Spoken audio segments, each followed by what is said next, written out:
তুমি যদি নামাজ না পড়ো তুমি আর মুসলমান নাই। লুতুপুতু কথা বহু হয়েছে 1450 বছরে, বুঝছো? হানাফি, শাফি, মালিকি, হাম্বলি দিয়ে বহু হয়েছে। বুকে বাঁধা, নাভির নিচে বাঁধা, আমি আস্তে জোরে বলা নিয়ে বহু ঝগড়া করেছে। এবার বাদ দাও, পদ্ধতিতে যাইও না, পড়ো আগে নামাজ।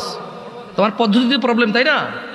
মানে আমার পদ্ধতির সাথে তোমার পদ্ধতির প্রবলেম, তাই তো? ওকে, এটাকে এক সাইডে রাখো, পড়ো পড়ো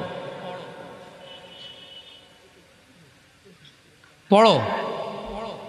আমার নামাজ পড়ার পদ্ধতিতে তোমার আপত্তি, আমার নামাজ পড়ানোর পদ্ধতিতে তোমার আপত্তি, ওকে।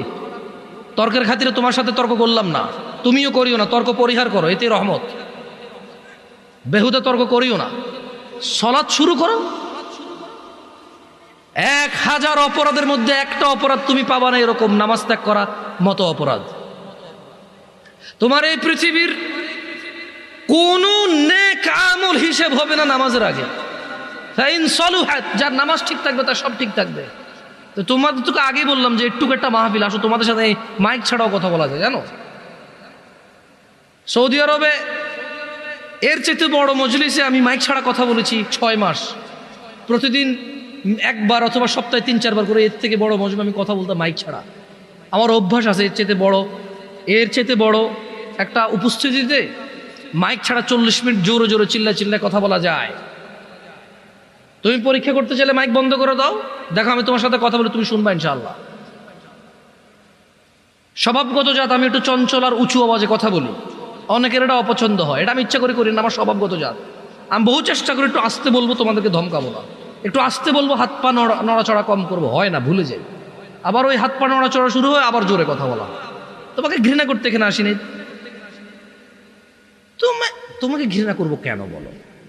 তুমি হচ্ছ সে যে নিজে কষ্ট করে আমার কথা শুনতে আসছো। এই যুগে কে কার কথা শুনে বলো?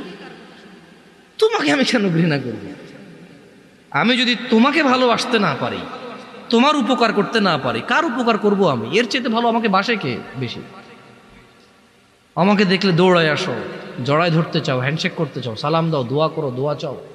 তোমাকে ভালো না বাসলে কাকে বাসবো? তবে তোমাকে এই ছোট্ট একটা ইনফরমেশন দিয়ে চলে যাই। عن أبي هريرة رضي الله عنه قال, আবু হুরায়রা রাদিয়াল্লাহু আনহু থেকে বর্ণিত, তিনি বলেন, قال رسول الله صلى الله عليه وسلم, আল্লাহর রাসূল সাল্লাল্লাহু আলাইহি সাল্লাম বলেছেন, কুল্লু উম্মতি ইয়াদখুলুনা আল জান্নাহ ইল্লা মান আবা। আল্লাহ নবী সাল্লাল্লাহু আলাইহি সাল্লাম বলছে, আমার উম্মতের সবাই জান্নাতে যাবে, আবা ছাড়া। قالوا ومن يابى يا رسول الله صلى الله